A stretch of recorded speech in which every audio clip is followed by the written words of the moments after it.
बहुत बढ़िया जी, क्या हाल है? बहुत बढ़िया।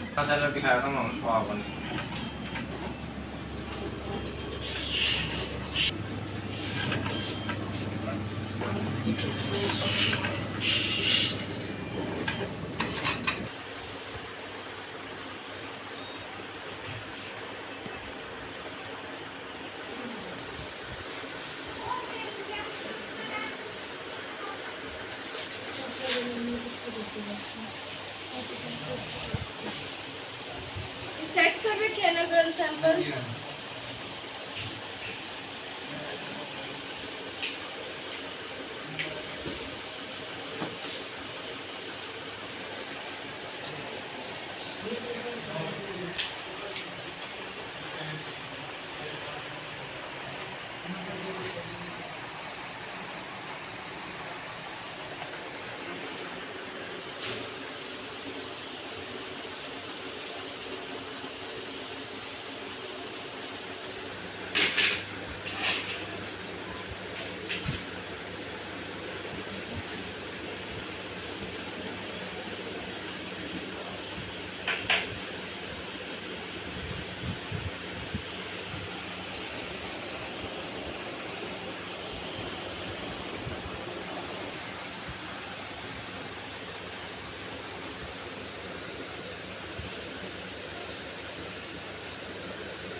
चार पाँच छः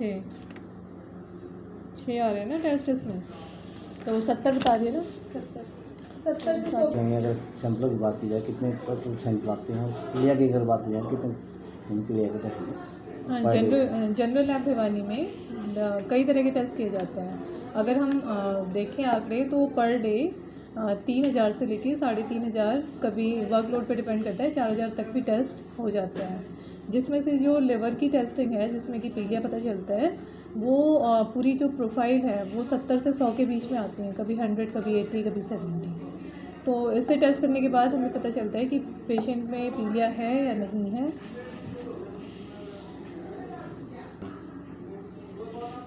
पीलिया के पेशेंट्स जो बढ़ते हैं, हेपेटाइटिस ए और ई ज़्यादा कॉमन है, जो गंदे पानी की वजह से या खाने में गंदगी की वजह से हमारे ओरल रूट से ही जाते हैं वो। तो मेन इसमें साफ़ सफाई और गंदगी की वजह से ही कह सकते हैं, जो हमारा दूषित पानी है और खाना पीना है, उसकी वजह से ही ये केसेस बढ़ रहे हैं। आईडी लगाओ। बिल्कुल हाँ, इनका शर्ट मार है।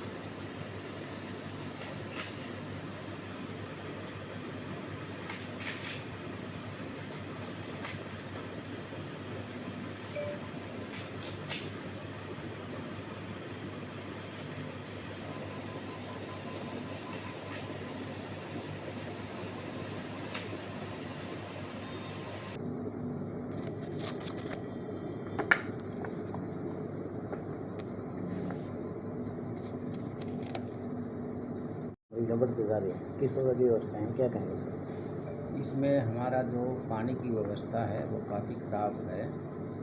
हमने जनवरी से लेकर के अभी तक जितने भी सैंपल चेक किए हैं उनमें 20% के लगभग पानी के फेल आए हैं, जिसकी सूचना हम समय समय पर उपायुक्त महोदय के द्वारा पब्लिक हेल्थ को दी जाती है।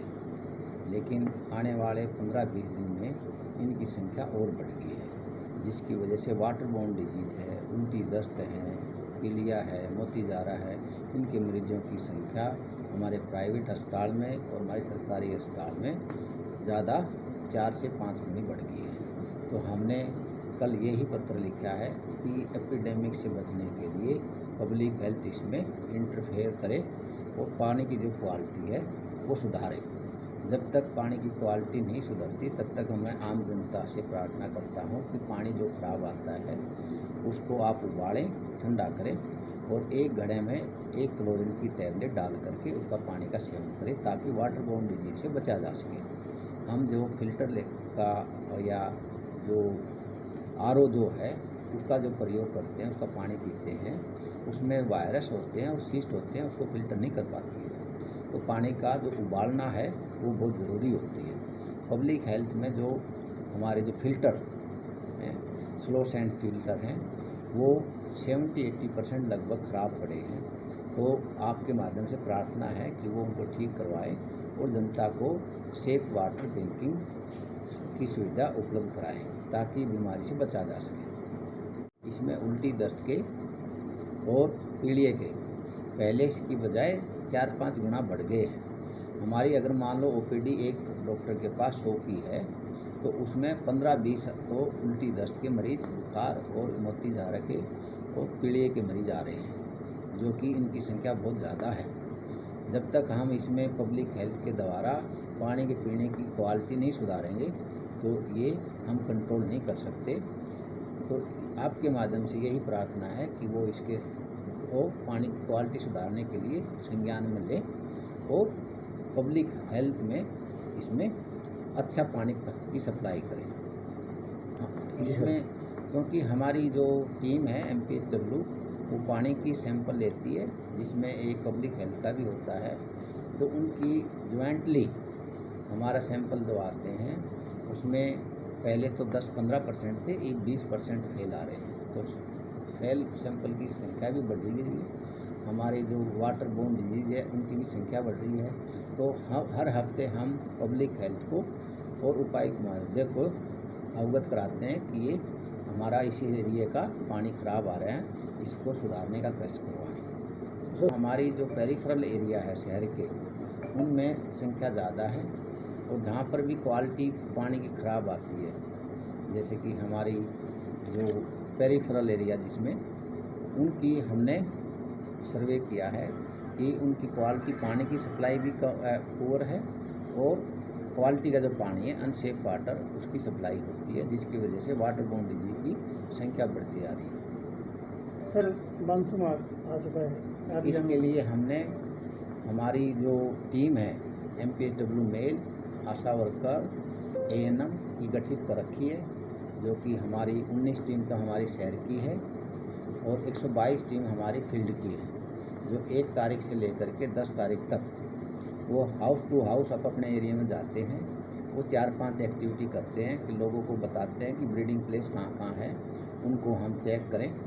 वहाँ चेक करके दिखाते हैं लार्वा है कि नहीं। अगर लार्वा मिलता है तो उनको हम नोटिस देते हैं और संबंधित जो MC हो, पंच हो, सरपंच हो, उसको भी अवगत करा देते हैं। हमारे के जो जितने इनकी मच्छर बनाने की जो साइट हैं उनको हम नोटिस के द्वारा और MPSW की एक्टिविटीज़ के द्वारा इरेडिकेट करते हैं। एग्जाम्पल जैसे कूलर है, गमला है, ये जो मच्छर है साफ पानी में, स्टेगनेंट वाटर इकट्ठा पानी में उसमें अंडे देता है, उसमें भी इस मच्छर के अंडे देता है। हमारा नारियल का खोल है, पे पुराने घड़े हैं, टायर हैं, तो इनके हर हफ्ते हमने कोशिश करनी चाहिए कि हफ्ते में अगर एक दिन अपना आसपास में ये ब्रीडिंग साइट चेक कर लें और पानी को लुढ़का दें तो ब्रीडिंग प्लेस हमारा ख़त्म हो जाता है, मच्छरों की संख्या कम हो जाएगी। फिर भी अगर मान लो मच्छर होते हैं तो हम ये सुबह और शाम जो इवनिंग और मॉर्निंग वॉक करने जाते हैं उस समय अपने शरीर को ढक के रखें ताकि बाइट ना कर सके। अगर बाइट हो जाए और मच्छर से हमारा डेंगू या मलेरिया हो जाता है तो उसमें कोई घबराने की बात नहीं है। हमारे सरकारी अस्पताल में इसका फ्री इलाज संभव है। हमारे पास जो एफेरेटिक यूनिट है, प्लेटलेट की अगर ज़रूरत पड़ती है वो भी सुविधा है। हमारा अलग वार्ड भी है। हमारे एक फीवर का एक आइसोलेशन वार्ड 9 नंबर बनाया हुआ है, उसमें मच्छरदानी की सुविधा है और डॉक्टर उसको एडमिट करने की भी सुविधा है। तो हम ये चाहते हैं कि मच्छर के बीमारी ना होने से पहले ही हम उसको कंट्रोल करें। ऐसे ही जो तालाब हैं, हमारे 250 तालाब चिन्हित कर रखे हैं जिसमें हमने गम्बूजिया की मछली का बीज भी डाल रखा है। जो गम्बूजिया की मछली है वो उसको लार्वा को खा करके उसको ख़त्म करती है। और हमारी जो नदी छोटा मोटा नाला होता है जहाँ पानी ना पीने के लायक होता है उसको हम टेमीफॉस की उसका लिक्विड भी डाल का स्प्रे भी करते हैं ताकि मच्छर मर जाए। तो ये जो एक्टिविटीज़ है वो हमारे हेल्थ के द्वारा की जाती है। और एक होती है फोगिंग ये हमारे जो MC हैं उनको हम दवाई दे देते हैं, उनके द्वारा की जाती है। सरपंच के द्वारा भी हम फोगिंग करवाते हैं, उनको दवाई दे देते हैं। इस प्रकार हमने जो हमारे पास जो दवाई आती थी वो हमने संबंधित सरपंच और मेंबर को दे दी है जिसको कोई और ज़रूरत है वो भी लेके जा सकता है। उनको कैसे फॉगिंग करनी है उनकी भी हम ट्रेनिंग लेना चाहे तो उसको भी हम दे सकते हैं, और कहाँ करनी है इसकी भी हम बता चुके हैं। अगर किसी को और भी ज़रूरत है ट्रेनिंग की और सलाह की तो वो हमारा स्वास्थ्य विभाग तैयार है। तो हम सभी के प्रयास से हम चाहते हैं कि रेनिंग सीजन में मच्छर कम रहें, अगर होते हैं उसको जल्दी से जल्दी फॉगिंग के द्वारा मारा जा सके। डिजीज़ का जो मैनेजमेंट है, उल्टी दस्त हो जाती है, मोतीझारा हो जाता है और पीलिया हो जाता है, इसकी सुविधा का जो फैसिलिटीज़ है हमारे सिविल अस्पताल में है। हमारे बच्चों के लिए तो डॉक्टर रीटा है, बड़ों के लिए हमारे डॉक्टर रितु है, डॉक्टर यतिन है जो कि 21 और 20 नंबर में बैठते हैं। डॉक्टर रीटा के लिए अलग ओपीडी है, हमारे एसएनसीयू है, हमारे बच्चों का वार्ड है। तो सारी सुविधा हमारे पास उपलब्ध है। इसकी जांच की सुविधा और ट्रीटमेंट की सुविधा हमारे सिविल अस्पताल में है। तो अगर मान लो हो जाता है तो इधर उधर जाने की बजाय सरकारी अस्पताल में फ़ायदा उठाए निःशुल्क।